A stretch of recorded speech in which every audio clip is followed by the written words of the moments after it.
চারজন লোকেরই একই রকম চেহারা, এক ধরনের অবিন্যস্ত চুল, রক্তিম চোখ, এমনকি মুখের বসন্তের দাগ পর্যন্ত। আমার প্রশ্নের কোনো উত্তর না দিয়েই বাহকরা পাশ কাটিয়ে এগিয়ে গেল।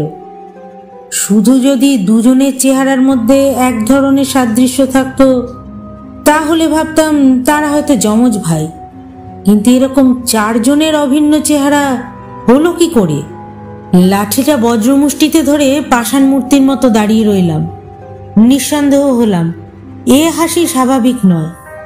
রক্ত মাংসের কোনো লোক এভাবে হাসতেই পারে না। অশরীরী আত্মার বিভৎস হাসি এটা। আমাকে আবার আতঙ্কিত করে একজন ক্ষণক্ষণে গলায় বলল, আপনি একটু মৃতদেহের কাছে থাকুন, আমরা কাঠের ব্যবস্থা করে আসি। কোনো রকমে নিঃশ্বাস রোধ করে বললাম, আপনারা সবাই যাবেন? আবার সেই রক্ত জল করা হাসি। আমরা যেখানে যাই একসঙ্গেই যাই। যাবার আগে লোকগুলো মশালটা জ্বালিয়ে দিয়ে গেল। বৃষ্টি থেমে গেছে, মাঝে মাঝে শুধু মেঘের গর্জন আর বিদ্যুতের চমকানি। আর চোখে চেয়ে দেখলাম সাদা কাপড়ে সবের আগাগোড়া ঢাকা। মশালের আলোয় সবকিছু পরিষ্কার দেখা যাচ্ছে। আচমকা দমকা হাওয়ায় সবের আবরণ সরে গেল। আমি একবার সেদিকে দেখেই চিৎকার করে উঠলাম। একেবারে এক মুখ, গোঁফ, দাড়ি, চুল, গড়ন, কোথাও কোনো প্রভেদ নেই, এমনকি বসন্তের দাগ পর্যন্ত। দু হাতে চোখ দুটো রগড়ে নিলাম। এও কি সম্ভব?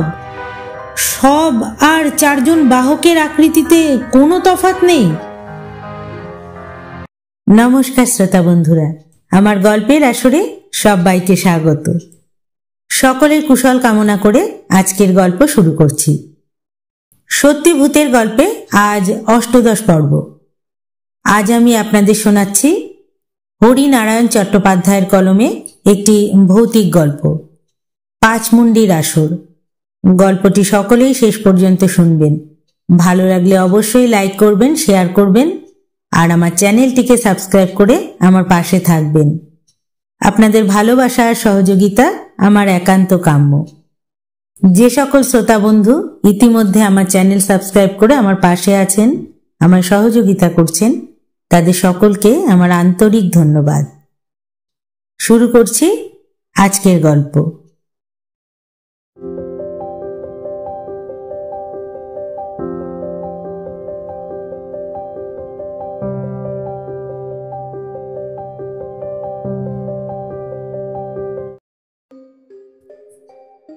স্টেশনের নাম লোচনপুর। সেখান থেকে আরো 2 ক্রোশ পথ। যানবাহন বলতে তেমন কিছুই নেই। গরমে আর শীতে গরুর গাড়ি চলে, কিন্তু বর্ষায় তা সম্ভব নয়। মাঝপথে 2টো খাল, অন্য সময় বালির স্তূপ, কিন্তু বর্ষাকালে খেয়া নৌকো ছাড়া পার হওয়া দায়। উপায় নেই, কোর্টের কাজ। এই 4 মাইল পথ পায়ে হেঁটে গিয়ে পুবাই গায়ের সর্বেশ্বর জানাকে ধরতে হবে। ধরা মানে কোর্টের ভাষায় সমন ধরিয়ে দেওয়া। এই কাজ না করতে পারলে চাকরি থাকবে না। হয়তো গিয়ে দেখব আগে থাকতেই খবর পেয়ে সর্বেশ্বর ডুব মেরেছে, কোথাও পাওয়া যাবে না তাকে।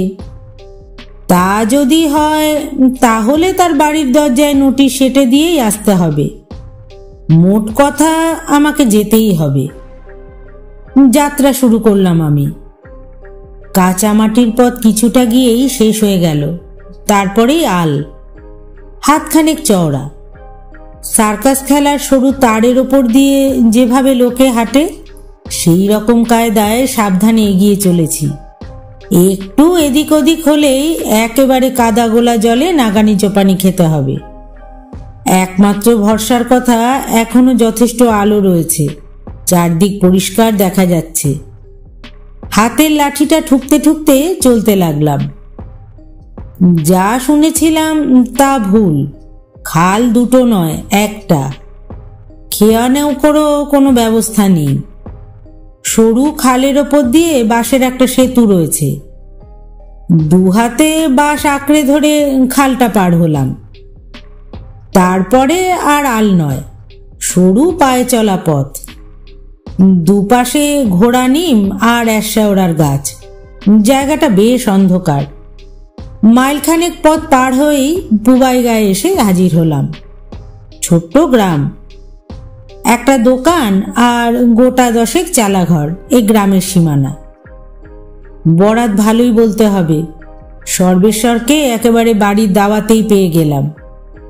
বসে বসে গাবের আটা দিয়ে জাল মারছিল। তার কাছে খোঁজ করতেই বাজখাই আওয়াজে বলল, আমি সর্বেশ্বর জানা, পিতা ঈশ্বর পতিত পাবন জানা। মশাইয়ের প্রয়োজন?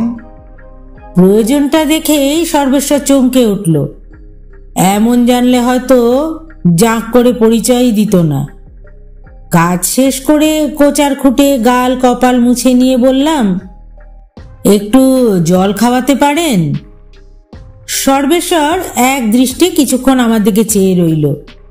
সে দৃষ্টিতে যেন আগুন ঝরছে। তারপর বলল, লোচনপুর থেকে আসবার সময় একটা খাল পার হয়ে এসেছেন না? ঘাড় নেড়ে বললাম, হ্যাঁ। অনেক জল পাবেন সেই খালে, পেট ভরে চুমুক দিতে পারেন। অবস্থা দেখে আমি আর দাঁড়ালাম না, মানে দাঁড়াতে সাহস হলো না। কিচ্ছু বলা যায় না। দলবল ডেকে যদি লাঠির ঘায়ে এখানে খতম করে দেয় তাহলে কিচ্ছু করতে পারবো না। তারপর মাটি খুঁড়ে লাশটা যদি পুঁতে ফেলে তাহলে কাক ছিলেও আর জানতে পারবে না। কোর্টের পেয়াদার ভাগ্যে মারধর তো হামেশাই জোটে। লোকজন খেপে উঠে আধমরা করে দেয়। একবারও ভাবে না আমরা নিমিত্ত মাত্র, শুধু নির্দেশ জারি করেই খালাস। বুঝতে পারলাম এ গায়ে ঠাঁই হবে না। ভেবেছিলাম রাতটা কোথাও বিশ্রাম করে ভোর ভোর রওনা হব, কিন্তু তার হবার নয়। একেবারে গায়ের মুখে যে দোকানটা দেখেছিলাম সেখানে এসে দাঁড়ালাম। খাওয়ার জিনিস নিশ্চয়ই কিছু পাওয়া যাবে। দোকানি নড়ে চড়ে সোজা হয়ে বসল। কি চাই বলুন না কর্তা? চেয়ে দেখলাম 2টো ধামা পাশাপাশি সাজানো আর গোটা কয়েক জার, যার সব কটাই খালি। দোকানি আবার বলল, মুড়ি আছে, পাটালি আছে। আর কিছু? দুধ কিংবা কলা? আগে না, ওসব এখানে পাবেন না। অগত্যা, নিরুপায়। মুড়ি আর পাটালি নিয়ে কাঠের বেঞ্চের ওপর বসে পড়লাম। মুখে দিয়েই বুঝতে পারলাম মুড়িগুলো অন্তত 1 সপ্তাহের বাসি। আর পাটালি যে এত তেতো হয় কি করে, অনেক ভেবেও কুল কিনারা পেলাম না। যাক, খাওয়া শেষ করে জল খেয়ে পয়সা দেবার মুখেই জিজ্ঞাসা করলাম, এখানে রাতটা কাটাবার জায়গা হবে? এ দোকান ঘরের একপাশে হাত পা মুড়ে পড়ে থাকবো। কোনো উত্তর নেই দেখে মুখটা তুলেই শঙ্কিত হলাম। দোকানি এক দৃষ্টে আমার বুকের ওপর আটকানো পেতলের চাকতির দিকে দেখছে, যেটার ওপর কোর্টের নাম খোদাই করা। তাড়াতাড়ি পয়সা কটা দোকানি হাত থেকে কেড়ে নিয়েই হাঁপাতে হাঁপাতে বলল, না মশাই, এখানে জায়গা টায়গা হবে না। ছেলে পুলে পরিবার নিয়ে থাকি। এখানে আপনি শোবেন কোথায়? এদিকে সন্ধ্যা হয়ে এসেছে, তাহলে এখন যাই কোথায়? এই বেলা স্টেশনের দিকে রওনা হয়ে পড়ুন। কতটার পথ? কলকাতায় যাবা শেষ গাড়ি 10:32, সেইটা অনায়াসেই পেয়ে যাবেন। আমাকে আর কিছু বলবার অবসর না দিয়ে দোকানি ঝাঁপ বন্ধ করতে শুরু করলো, যাতে দোকানের সামনে থেকে অন্তত সরে যেতে বাধ্য হই। বুঝতে পারলাম এ গায়ে আশ্রয়ের কোনো আশা নেই। বুকের চাকতিটাই আমার কাল। কোর্টের পেয়াদাকে এরা সমনে সামিল বলেই মনে করে। ঠিক করলাম স্টেশনেই চলে যাব। সত্যিই তো, কতটা আর পথ। যেতে 2 ঘন্টা কিংবা 3 ঘন্টা লাগলেও হাতে এখনো অনেক সময় থাকবে। লাঠিটা বাগিয়ে নিয়ে হাঁটতে শুরু করলাম। চাকতিটা খুলে নিয়ে পকেটের মধ্যে রেখে দিলাম। চারদিকে সন্ধ্যার অন্ধকার নেমেছে। গাছপালার জন্য আরো ঝুপসি ঠেকছে।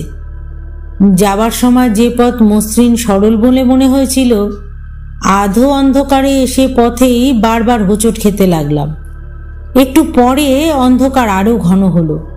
আকাশে ছেঁড়া ছেঁড়া মেঘ, চাঁদের দেখা নেই, তারাও নেই। ঝোপের ফাঁক থেকে শিয়াল ডেকে উঠল। শক্ত হাতে লাঠিটা ধরে কিছুক্ষণ দাঁড়িয়ে রইলাম। শিয়ালকে আবার কিসের ভয়? শিয়াল জ্যান্ত মানুষের কাছেও ঘেঁষে না। কিন্তু জঙ্গলে আর কোনো জন্তু নেই তো? হিংস্র কোনো জানোয়ার?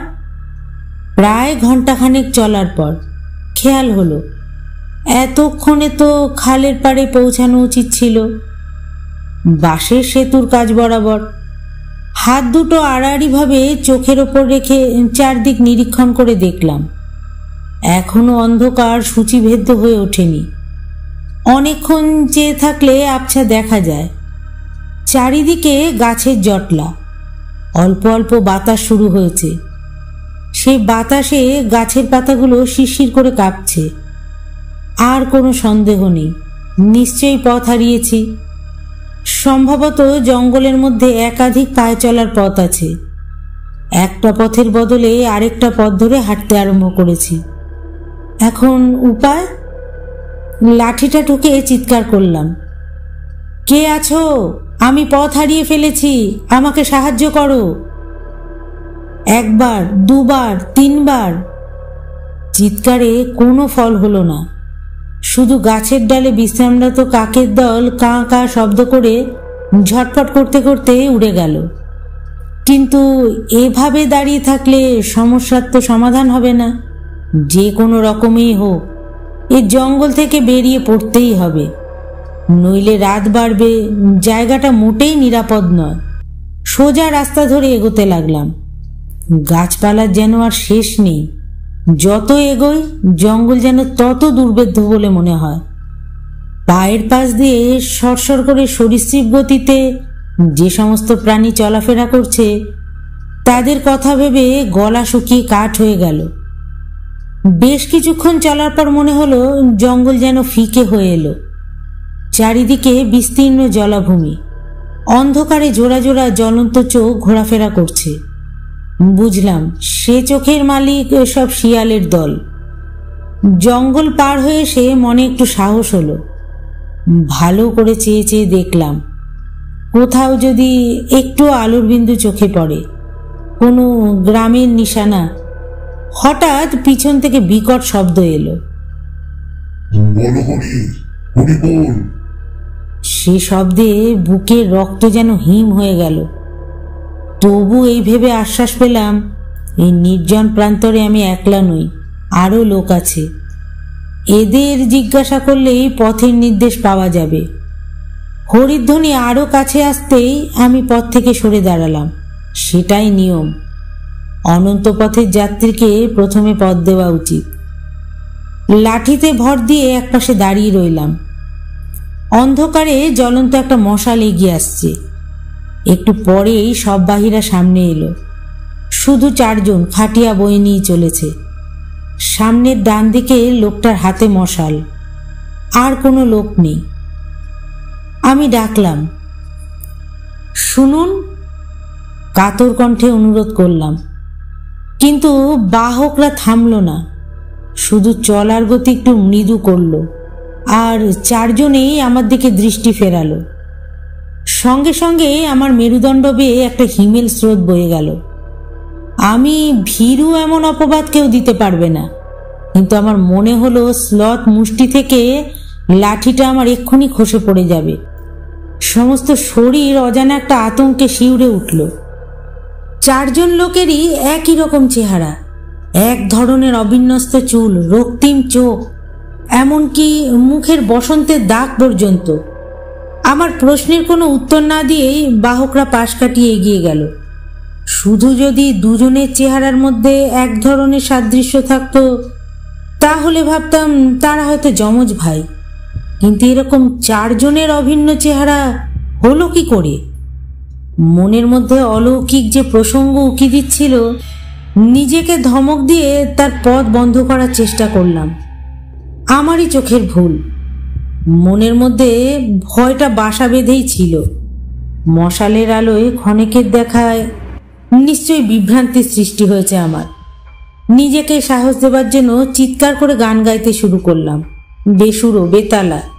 কিন্তু পর মুহূর্তেই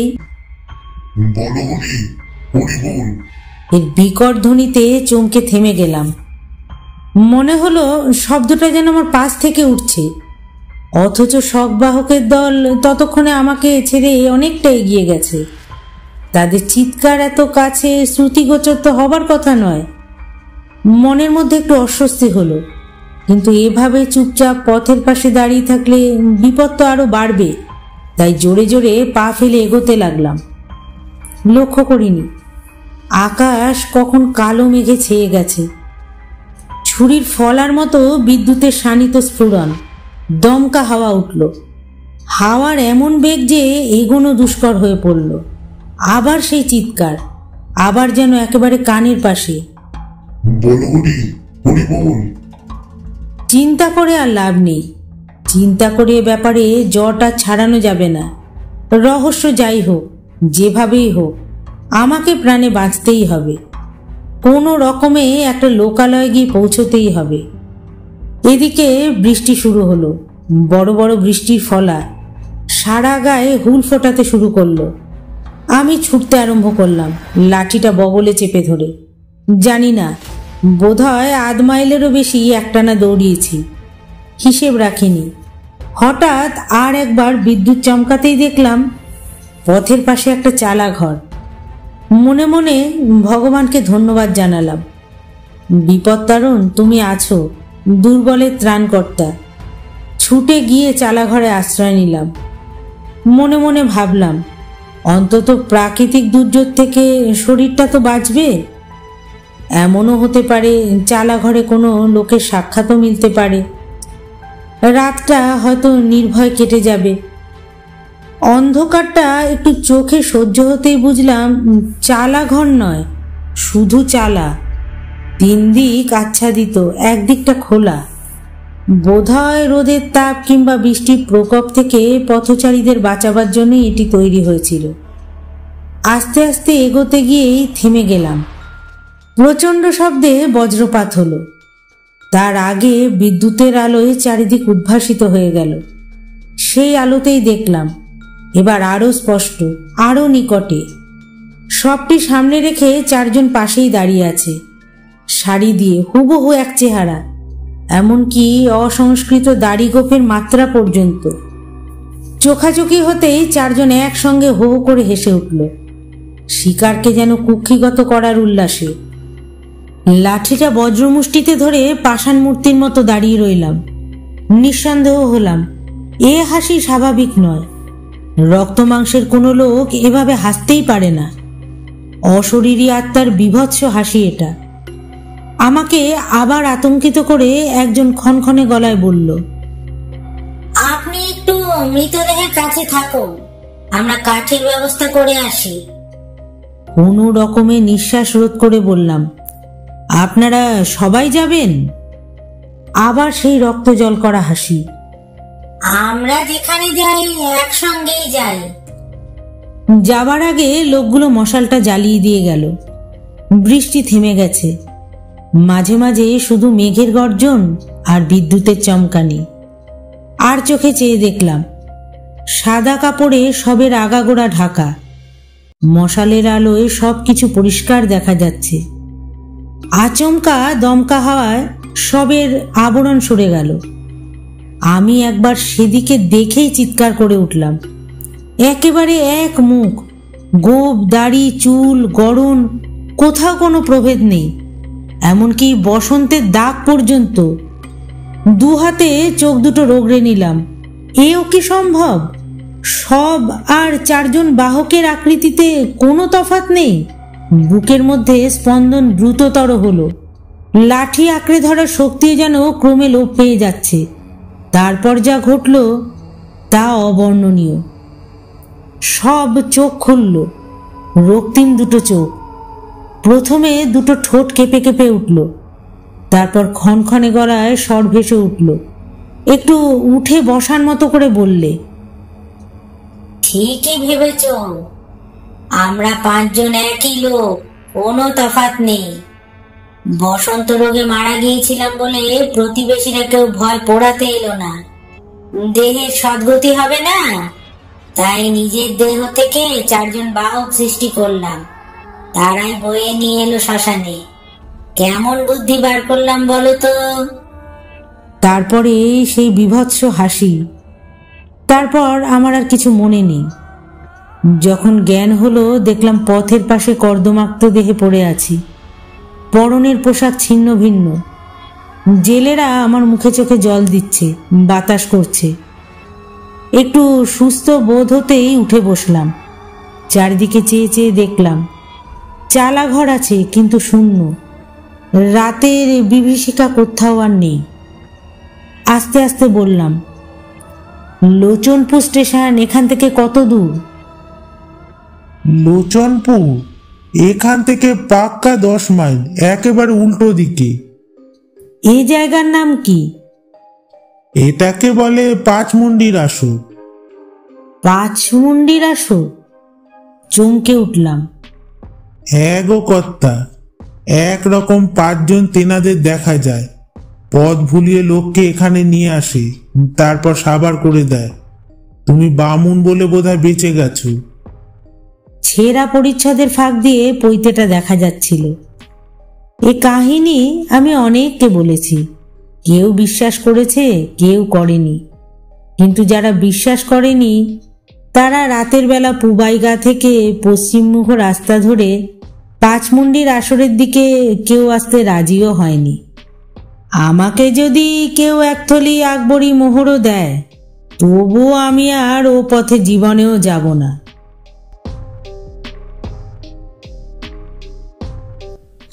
গল্পটি এখানেই শেষ হলো। ভালো লাগলে অবশ্যই লাইক করবেন, শেয়ার করবেন আর কমেন্ট করবেন। আর আমার চ্যানেলটিকে সাবস্ক্রাইব করে আমার পাশে থাকবেন। আবার আসবো আমি এইরকমই আর একটি গল্প নিয়ে। ধন্যবাদ।